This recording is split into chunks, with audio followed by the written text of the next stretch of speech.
I grew up in the 50s in Copley Street at Broadview, and up until my youth, I'm sure that I had tunnel vision, thinking each and every street and suburb must have been the same.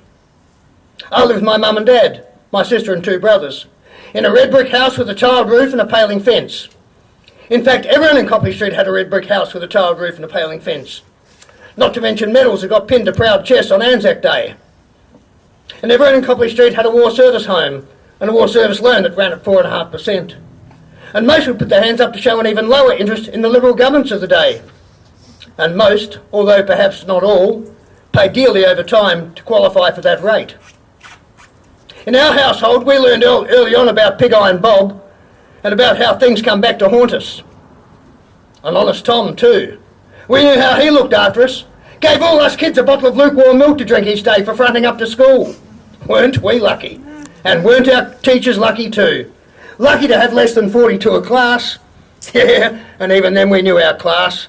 And not just from the sour milk in the summer. Back in Copley Street we had Reds on our beds and nothing to hide. We had nowhere to go. Yeah, that was back in the good old days. Stuck out the northern suburbs on a quarter-acre block with an unmade road and piss-poor public transport. Yeah, they were the days. They were the good old days. Days when your old man could still show you what a shrapnel scar looked like, or even let you feel a bit that they'd missed.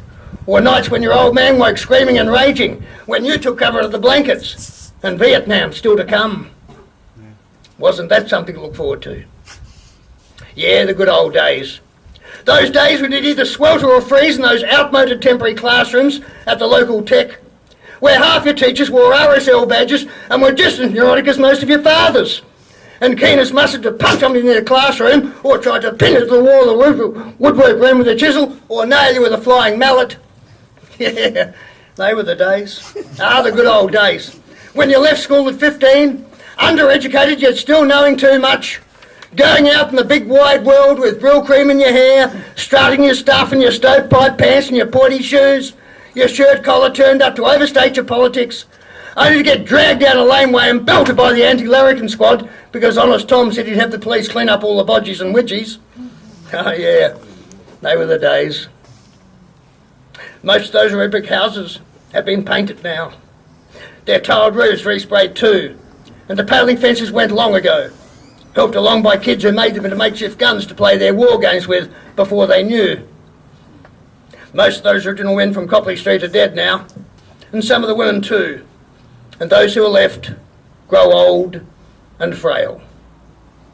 When things get tough for me today, I think back to the good old days, and I always look forward to tomorrow.